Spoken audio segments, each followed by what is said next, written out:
എല്ലാവർക്കും news first മലയാളത്തിന്റെ പുതിയ വീഡിയോയിലേക്ക് സ്വാഗതം. ക്രിക്കറ്റ് ലോകത്തെ ഏറ്റവും പുതിയ വാർത്തകൾ ആദ്യമേ അറിയാൻ ഈ ചാനൽ മറക്കാതെ സബ്സ്ക്രൈബ് ചെയ്യുക.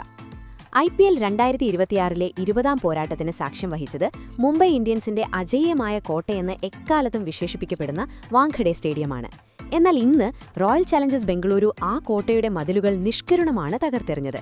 240 റൺസ് എന്ന അസാധ്യവും പടുകൂറ്റനുമായ വിജയലക്ഷ്യം പിന്തുടർന്ന് മുംബൈയുടെ ബാറ്റിംഗ് നിര കിതച്ചു വീഴുമ്പോൾ വാങ്കഡയിലെ ഭയാനകമായ നിശബ്ദത വിളിച്ചോതുന്നത് വരാനിരിക്കുന്ന വലിയൊരു ദുരന്തത്തെയായിരുന്നു.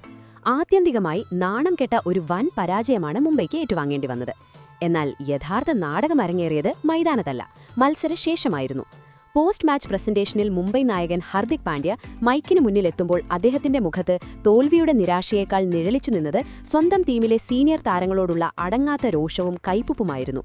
വാങ്കഡയിലെ ചുട്ടുപൊള്ളുന്ന മൈതാനത്ത് തോൽവിയുടെ കൈപ്പേറിയ യാഥാർത്ഥ്യം മുംബൈ ഇന്ത്യൻസിന് മുന്നിൽ തുറന്നു കാട്ടപ്പെട്ടപ്പോൾ ഹർദിക് പാണ്ഡ്യയുടെ ശരീരഭാഷ അദ്ദേഹത്തിന്റെ മാനസികാവസ്ഥയെ കൃത്യമായി വരച്ചുകാട്ടുന്നുണ്ടായിരുന്നു. ഒരു വിധത്തിലുള്ള ന്യായീകരണങ്ങൾക്കും മുതിരാതെ തികച്ചും ആക്രമണാത്മകവും നിർഭയവുമായ ശൈലിയിലാണ് അദ്ദേഹം സ്വന്തം ടീമിലെ ഇതിഹാസ താരങ്ങളെ ലക്ഷ്യമിട്ടത്.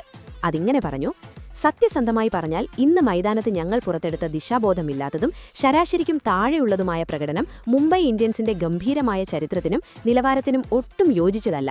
യാതൊരു മടിയും കൂടാതെ ഹർദിക് തുറന്നടിച്ചു. ലോകമെമ്പാടും ഞങ്ങളുടെ പോരാട്ട വീര്യത്തിന്റെ പേരിലാണ് ഞങ്ങൾ അറിയപ്പെടുന്നത്. പക്ഷേ ഇന്ന് ഞങ്ങൾ അത്തരത്തിലൊന്നും തന്നെ കാണിച്ചില്ല. അന്താരാഷ്ട്ര ക്രിക്കറ്റിലും IPLലും വലിയ അനുഭവ സമ്പത്തുള്ള ലോകത്തിലെ തന്നെ വമ്പൻ താരങ്ങൾ ഞങ്ങളുടെ നിരയിലുണ്ട്.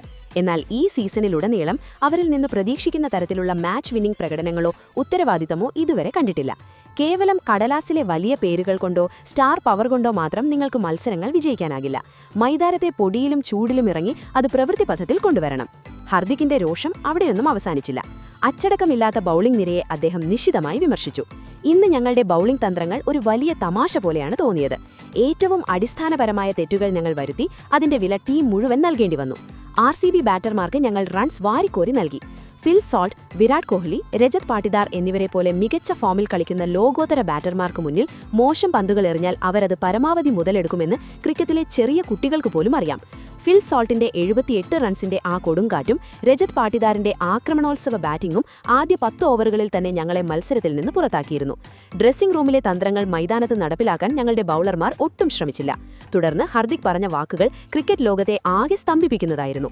ടീമിലെ സീനിയർ ബാറ്ററായ സൂര്യകുമാർ യാദവിനെ ലക്ഷ്യമിട്ടുകൊണ്ട് അദ്ദേഹം പറഞ്ഞു: 241 റൺസ് പോലുള്ള വലിയൊരു വിജയലക്ഷ്യം പിന്തുടരുമ്പോൾ നിങ്ങളുടെ സീനിയർ താരങ്ങളിൽ നിന്ന് വലിയൊരു മാച്ച് വിന്നിംഗ് ഇന്നിംഗ്സ് നിങ്ങൾ പ്രതീക്ഷിക്കും.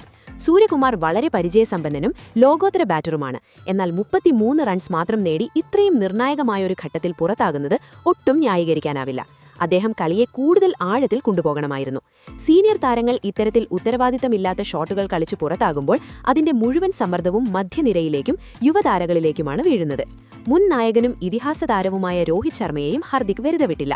പരിക്കേറ്റ് രോഹിത് റിട്ടയർഡ് ഹേർട്ടായി കളം വിട്ടതിനെ അതിരൂക്ഷമായാണ് ഹർദിക് വിമർശിച്ചത്. രോഹിത് ശർമ്മയുടെ വിക്കറ്റ് അല്ലെങ്കിൽ അദ്ദേഹം കളം വിട്ടതാണ് ഈ മത്സരത്തിലെ ഏറ്റവും ദാരുണമായ വഴിത്തിരിവ്. പരിക്കേറ്റതുകൊണ്ടാണ് അദ്ദേഹം മടങ്ങിയതെങ്കിലും ഒരു ക്യാപ്റ്റൻ എന്ന നിലയിൽ എന്റെ അഭിപ്രായത്തിൽ ആ നിർണായക ഘട്ടത്തിൽ അദ്ദേഹം ക്രീസിൽ തുടരേണ്ടത് അത്യാവശ്യമായിരുന്നു.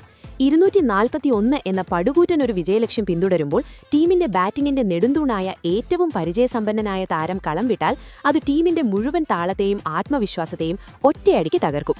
രോഹിത്തിന്റെ സാന്നിധ്യം യുവതാരങ്ങൾക്ക് നൽകുന്ന ഊർജ്ജം വലുതായിരുന്നു. ആ പിന്മാറ്റം ഞങ്ങളെ മാനസികമായി തളർത്തി. പിന്നീട് ഞങ്ങൾക്കൊരിക്കലും മത്സരത്തിൽ തിരിച്ചുവരാൻ കഴിഞ്ഞില്ല. മറ്റുള്ളവരെ കുറ്റപ്പെടുത്തുന്നതിനൊപ്പം സ്വന്തം വീഴ്ചകളെക്കുറിച്ചും ഹർദിക് ആത്മപരിശോധന നടത്തി. വളരെ ഗൗരവത്തോടെ അദ്ദേഹം പറഞ്ഞു: ഈ തോൽവിയുടെ ഉത്തരവാദിത്തത്തിൽ നിന്ന് ഞാൻ ഒളിച്ചോടുന്നില്ല. ഇതിനെ കേവലം നിർഭാഗ്യത്തിന്റെ അക്കൗണ്ടിലേക്ക് മാറ്റാനും ഞാൻ തയ്യാറല്ല. ഒരു ക്യാപ്റ്റൻ എന്ന നിലയിൽ എന്റെ പരാജയം ഞാൻ പൂർണ്ണമായും തിരിച്ചറിയുന്നു. അടുത്ത മത്സരം മുതൽ ഞാൻ കൂടുതൽ സജീവമായി ഉത്തരവാദിത്തം ഏറ്റെടുക്കണം. ക്യാപ്റ്റൻസിയിൽ മാത്രമല്ല, ബാറ്റിംഗിലും ബൌളിംഗിലും ഞാൻ മുന്നിൽ നിന്ന് നയിക്കണം. ഞാൻ സ്വയം ഒരു മാതൃകയായില്ലെങ്കിൽ മറ്റുള്ളവരിൽ നിന്നും മികച്ച പ്രകടനം ആവശ്യപ്പെടാൻ എനിക്ക് ഒരു ധാർമ്മിക അവകാശവുമില്ല, അദ്ദേഹം പറഞ്ഞു.